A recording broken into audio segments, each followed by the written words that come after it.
어제 환율이 12원 급등했어요. 1348.5원 연중 최고점을 기록했는데 저는 하나도 놀랍지 않습니다. 계속 환율이 오를 거라고 했으니까. 9월 12일에 올린 영상 그리고 그저께 올린 영상에서 저는 일관되게 두 가지를 주장했습니다. 환율 상승 가능성 여전히 높다. 환율이 며칠 흘러내릴지라도 이를 단박에 만회하는 중대박 반등세가 나올 것이다. 직전 영상에서 콜라까지 등장시키며 외환당국의 개입을 설명드렸죠. 그 다음을 좀 깔끔하게 마무리하지 못한 느낌이 있어요. 오늘은 이에 대해 썰을 풀어볼게요. 지금은 환율이 1350원 턱밑까지 다다랐지만 지난주 FOMC 직전까지만 해도 9월 12일부터 20일까지 요때요.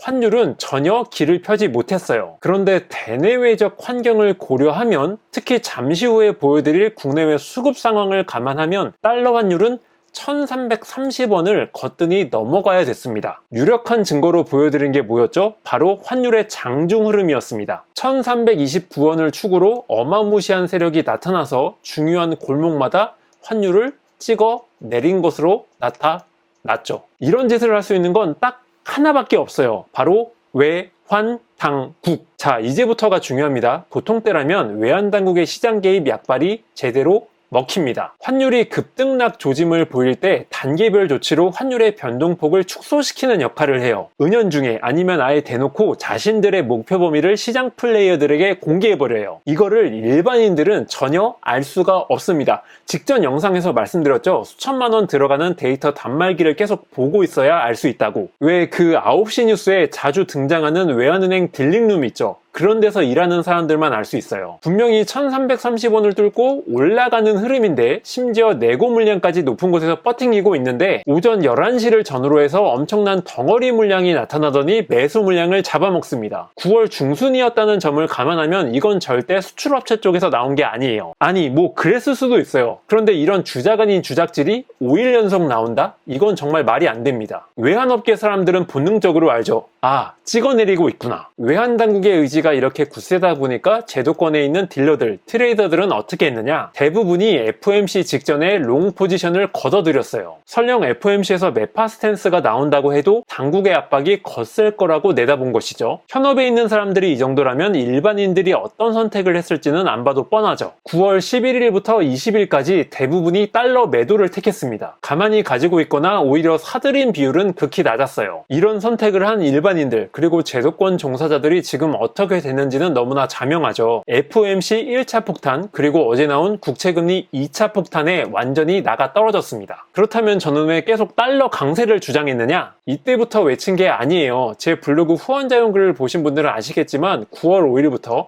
이때부터 환율 상승을 주장하기 시작했습니다. 솔직히 위기였죠. 왜냐면 1320원 아래로 내려오기까지 했으니까. 하지만 제가 꿋꿋이 상승 의견을 유지할 수 있었던 건 검은 선으로 대표되는 가격 변동성이 올라갔기 때문에 그리고 국내외 달러 수급이 탄탄하게 유지되었기 때문입니다. 지난 영상에서 깔끔하게 말씀드리지 못했다는 내용 바로 이 부분입니다.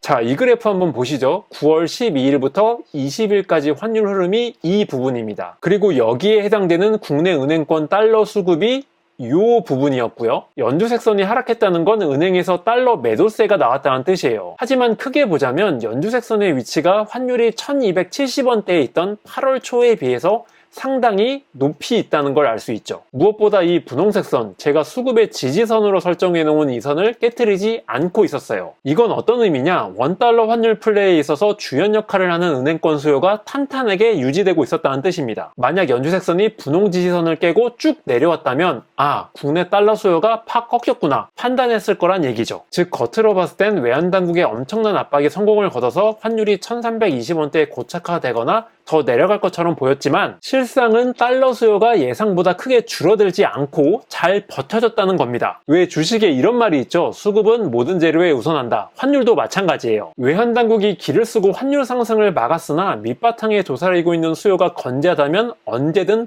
폭발 요인으로 작용할 수 있다는 겁니다. 언제 터지느냐? 외환당국이란 병뚜껑이 조금이라도 느슨해질 때. FOMC 발표 직후 연준색서는 이렇게 번뜩 치솟았죠. 환율은 10원 가까이 급등함으로써 인고의 시간을 톡톡히 보상받습니다. 외환당국이 찍어 누를 때조차 큰 타격을 받지 않았던 수급인데 FOMC 이후로 엄청난 달러 매수세가 몰리니까 외환당국의 약발은 더 이상 통하지 않게 되었죠. 그리고 이틀이 지난 어제 연준색서는 어릴 때 가지고 놀던 변신 로봇 마냥 2단계로 튀어 올랐습니다. 미국 국채금리 상승이란 요소가 국내 달러 매수세를 다시 끌어올린 것이죠. 외환당국의 개입이 어제는 거의 목격이 되지가 않았습니다. 아마 잘 알 거예요. 1329원, 1330원을 지키려는 혼신의 노력이 완전히 실패했다는 것을 말이죠. 다시 돌아와서 외환당국의 시장 개입이 시장 수요에 영향을 끼치는 때가 있고 그렇지 않은 때가 있어요. 불행하게도 9월달 현재까지 이어지고 있는 흐름은 이쪽입니다. 달러 수요의 싹을 자르기는커녕 애꿎은 이파리만 잘라서 오히려 역효과를 맞은 거죠. 차라리 아무것도 하지 않고 FOMC 직전 환율 흐름을 자연스럽게 내비뒀다면 어제 환율 상승폭이 12원이나 가지 않았을 겁니다. 어제 우리나라 원화 하락폭이 제일 컸다는 게 이를 증명해주죠. 그러니까 괜히 쓸데없이 외환 보유고만 낭비한 꼴이에요. 이게 뭡니까 참. 1350원에 다다른 환율이 더 올라갈 수 있을지 제 생각을 밝혀볼게요. 일단 오늘은 가격 변동성 분석을 배제하고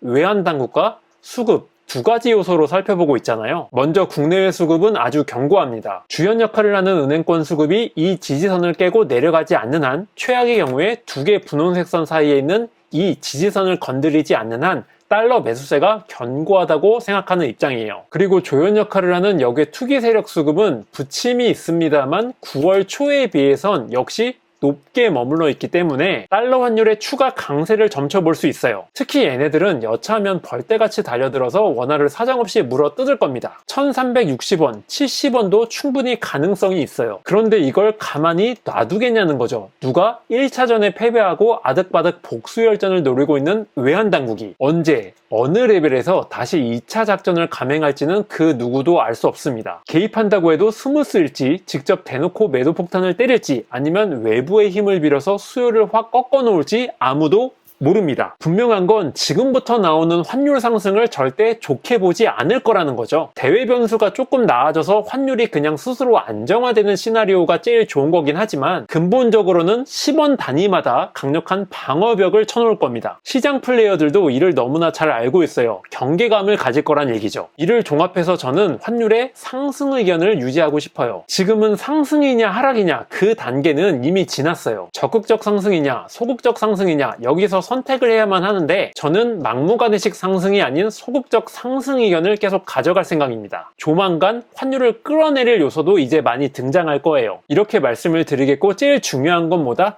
국내 달러 수급이 추석이 지난 뒤에도 탄탄하게 유지되느냐예요. 추후 중요한 변동사항이 목격이 되면 바로 알려드리도록 하겠습니다. 단 유튜브로는 매일매일 환율 분석을 올릴 수가 없어요. 매일매일 올리는 제 환율 분석이 궁금하신 분들은 제 블로그 마술사의 시장 읽기 후원자용 글을 참고해 주시면 되겠습니다. 오늘 내용은 여기까지고요. 유익하셨다면 구독과 좋아요 부탁드리겠습니다. 저는 다음 영상으로 찾아뵐게요. 감사합니다.